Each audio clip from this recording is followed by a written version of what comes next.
We are on the verge of a global transformation. All we need is the right major crisis, and the nations will accept the New World Order. David Rockefeller.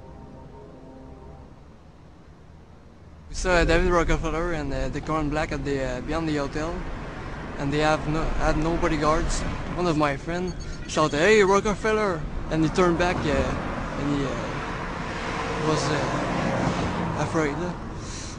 My name's Rene. I'm from Manitoba. Drove about 26 hours to get here, just to show that I'm against the Bilderbergers, just to fight for my freedoms, fight for my rights, make sure that my children can grow up in a free country. My name is Daniel Estrelin, and I've been doing this for the last 15 years. I'm from Canada. I'm very proud of my country because, as you can see, there are a lot of people covering the Bilderberg conference. Last year, it took me 14 and a half hours to get to Munich.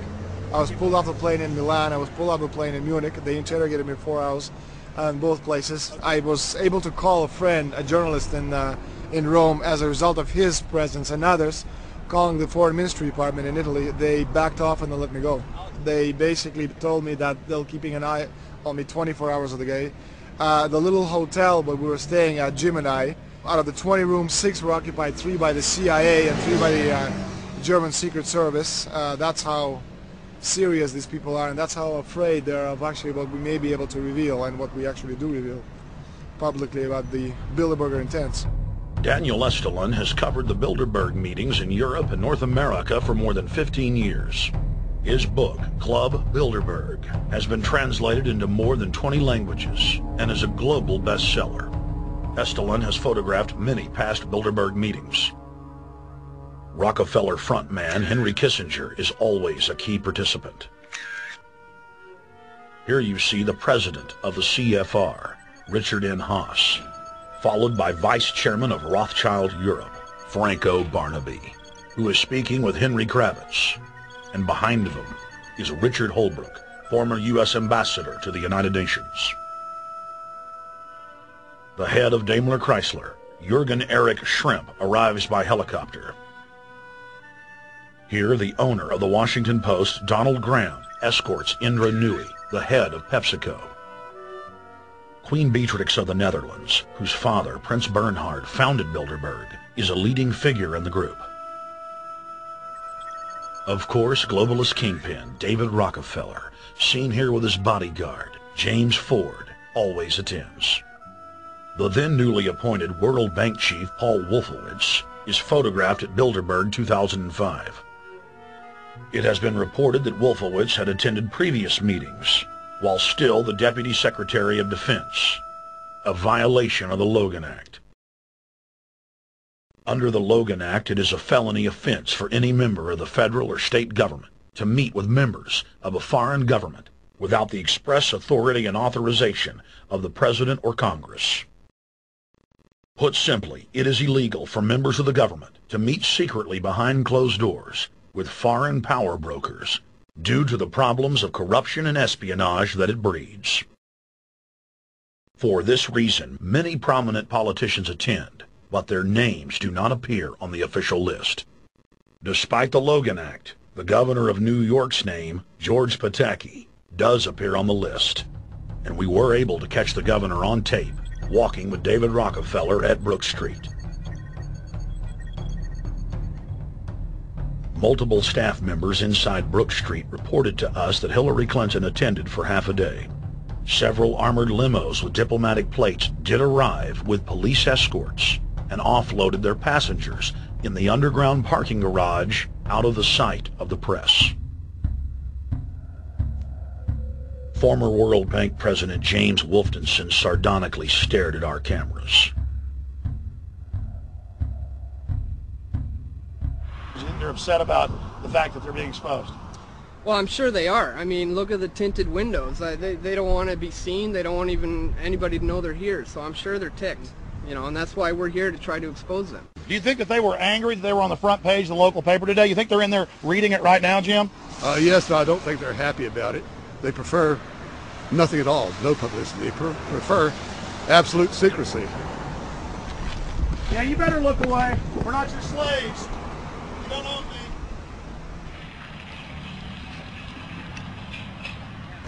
Did you get a list of the attendees and everything, or not? No, I've asked for one under a slight variation of my name, and I don't know if I'll get it or not. Also, it could happen today. For the last 3 years, I get back to the hotel. And there's a copy there waiting for you. Somebody who does not identify himself. I mean, I'm not just not revealing the source. I don't know the source myself. But the facts, because they want the Bilderberg letterhead on it, and makes a nice memento. Perfect. Alex. Yeah. That's Chalabi, eh? You think Chalabi? No, I don't think. I know. It looked like Chalabi, and it was a fat guy. Yeah. That was Ahmed Chalabi? Yeah. Oh my God, then they're really going to attack Iran.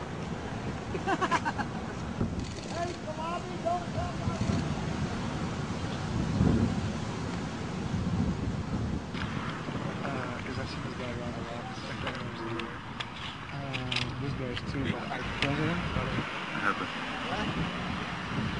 Yes, yes, scanning everywhere. Adrian Woolrich, Maria Monti. Over the last couple of years, they've been reeling with the amount of leakage that they've been experiencing, so it's getting harder and harder. But again, it will never get too hard for us because of the sources that we have inside are top-notch sources. People who are actually working for them, the Secret Service, the second layer, people in the Bilderbergers, the clerks, the administrative office, they're there. They are our eyes and ears, and every time there's something out, we always get the information.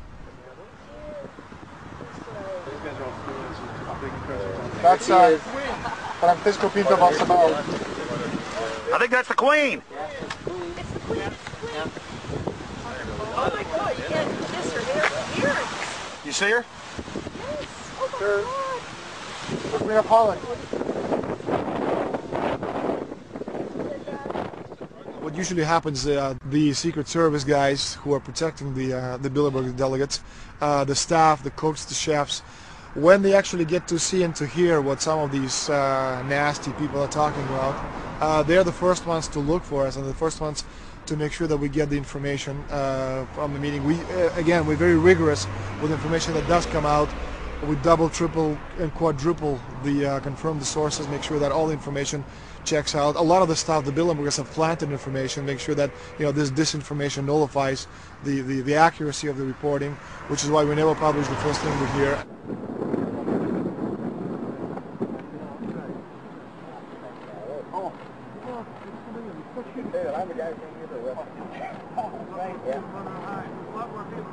That looks like Rockefeller.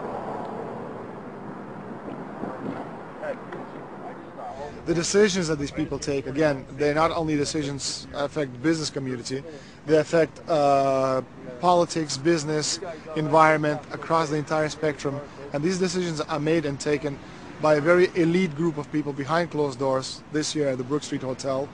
We are not privy to these decisions. We're not allowed to know what they're talking about. But we'll definitely feel the consequences of these decisions over the next 12 months when events which apparently by accident seem to happen, in fact, have been planned right here this year at Brook Street Hotel between 8th and 11th of June. What does it do when you get 120 of the most powerful people in the world getting together to have meetings with government officials? I mean, that's amazing. Well, it is. This is what I mean, is that they're planning the corporate agenda. They're not planning the democratic human journey agenda, in my opinion. Mussolini had a definition, is when the interests of the corporation take completely over from all other interests, and that's fascism. He said it should probably be called corporatism. Well, call it corporatism, call it fascism, call it neo-lib, neo-con. There's a whole variety of political words, depending on which side of the stripe you come from, to start with, which describes the thing. But what they are describing is the complete end of democracy, the end of what matters to people, the end of what happens to the human journey. And for that reason, I think this is revolting. Ladies and gentlemen, we're here in Canada today to stand up against the Bilderberg Group that is attempting to get rid of the sovereignty of the United States. The truth of your world government has now been exposed. We know you are ruthless. We know you are evil. To David Rockefeller, to the Rothschild representatives here, to the Queen of the Netherlands, to all of you, we tell you, you are not our queens. You are not our kings. You are not our gods. We do not belong to you. We are not your slaves. We stand as free humans, have stood since the beginning of time against the strong men, against the thugs, against the bullies. We will defeat your world government. We will defeat world taxation. We will defeat your control grid. God is on our side.